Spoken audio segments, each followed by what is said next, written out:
Joining us now for more reaction is Coinbase Chief Policy Officer Faryar Shirzad. Faryar, would love to get your thoughts on the SEC charges against Do Kwon and Terraform Labs to start us off.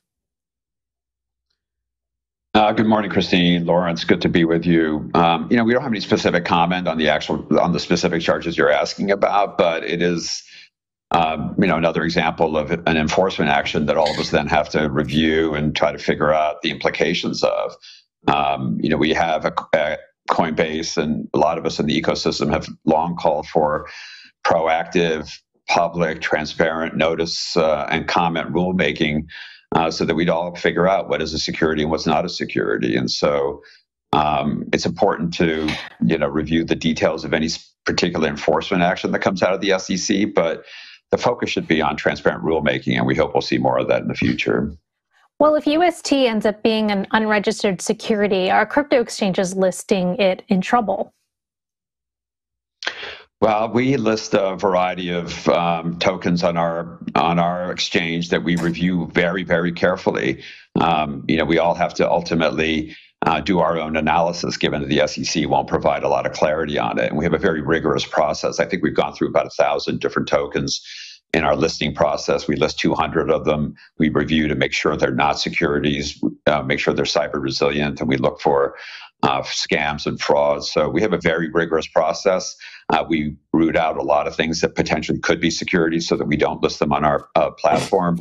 But we also have an ongoing review process. So anytime we get subsequent guidance or information out of the agency, we feed it into the ongoing review process, and then we make decisions on an ongoing basis. Yeah, well, we did see that SEC Chair Gary Gensler is warning other platforms to take note of crypto exchange Kraken's move to halt its staking service in the United States and cough up a $30 million fine. Does that put Coinbase in the line of fire? No, not at all. Our staking program is quite a simple one. It's very different from the one that was the subject of the Kraken settlement. We're very confident that our staking offering is not a security. We're happy to defend it if it ever comes to that. But let's take a step back. It's, as I said before, another example of an enforcement action that raises 100 questions. I think it'd be a lot healthier for everyone, a lot simpler for the process, if the agency were just to simply lay out what it thinks is a security and how all of us are supposed to make that determination. And I think the viewers here play an important role in this. I think for all of you who are frustrated by what you're seeing out of your policymakers and your regulators in Washington, they ultimately work for you. And I think it's important to let your members of Congress know, let your senator know, let the agencies know. It's only fair that all of us who are trying to build this really dynamic and transformational ecosystem should have some clear rules for the road. Not everyone is like Coinbase, where we have the ability to do the analysis and the vetting necessary to navigate the lack of clarity. But it should be a lot simpler for everyone, including small innovators and developers. And I think people should just make their voices known that we need to get to a much more fair and orderly process to make those determinations. Faryar, I have a Coinbase account, very small amounts in it, but nonetheless, they were advertised on Coinbase staking. I put a fractional amount of ETH into to be staked, and I was given an APY on it. In other words, they advertise what the APY is.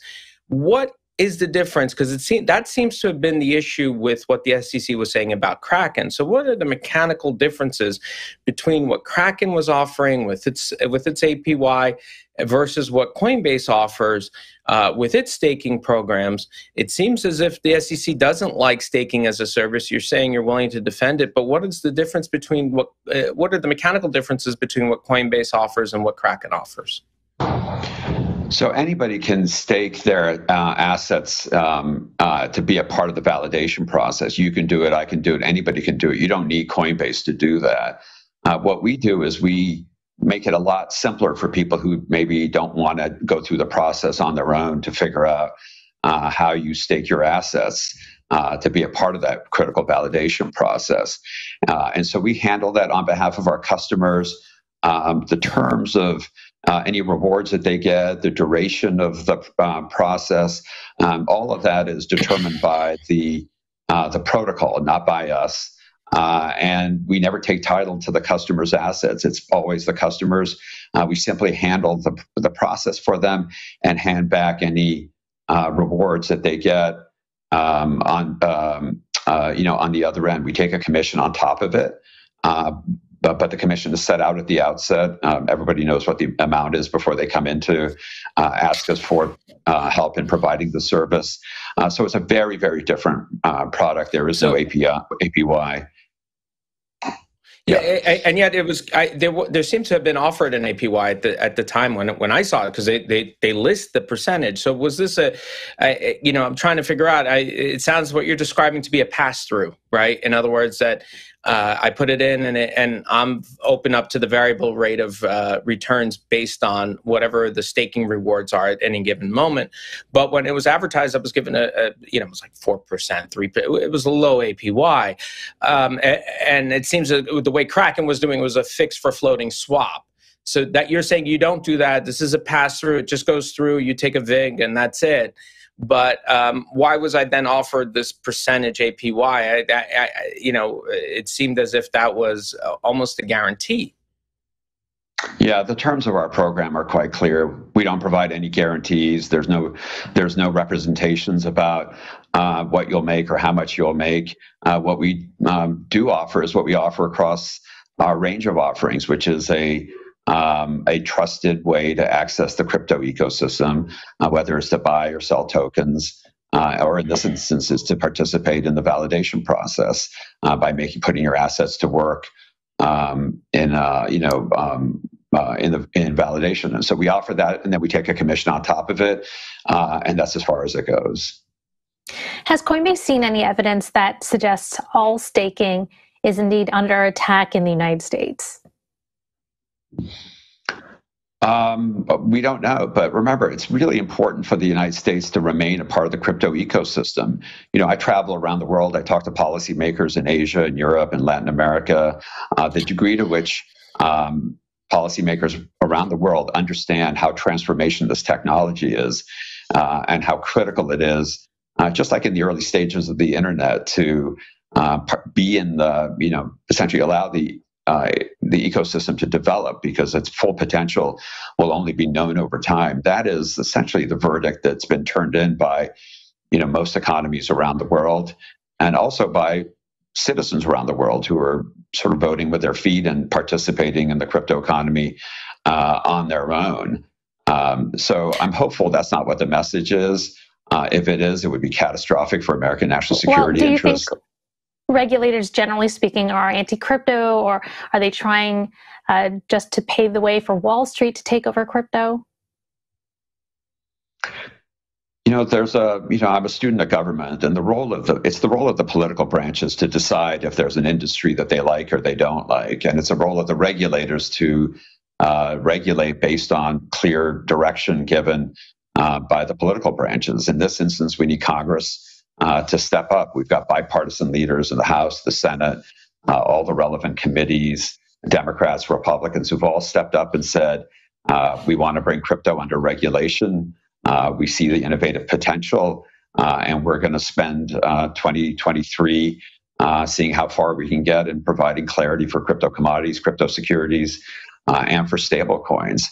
And I think that's a really critical process for regulators to be respectful of. Because the political branches have spoken. They wanted to step up and provide broad frameworks around the space. And the president has said as much in his executive order. So I'm hopeful there is no concerted action on the part of regulators. One, because it'd be bad, it'd be against American interests, but it would also preempt the role of Congress and the administration, which should ultimately be setting the outlines of what we do as a country.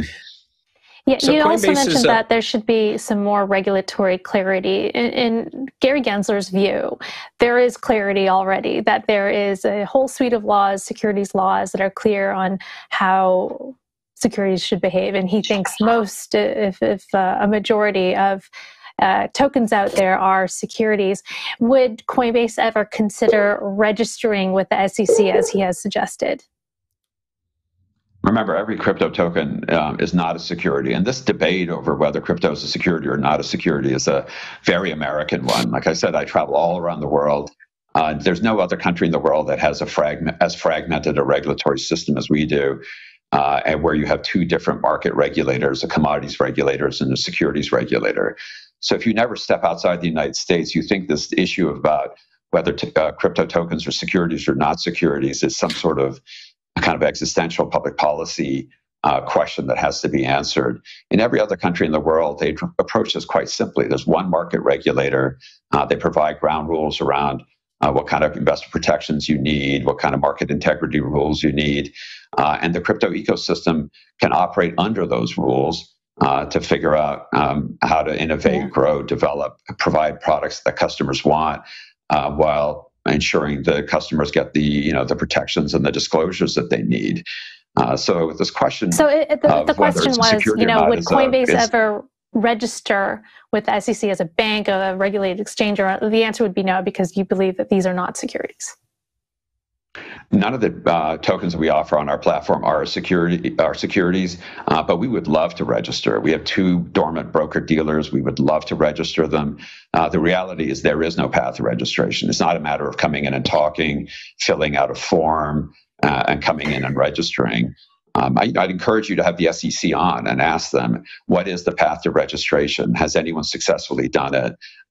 What would you register as? How do you overcome the fact that tokenized assets are not allowed to be traded either on a broker-dealer or on a national stock exchange? And given that, what's the workaround to allow crypto markets generally, or tokenized debt or equity, to trade in an SEC authorized way? And the answer you'll likely get is, you're right, there is no clarity and no path on any of that.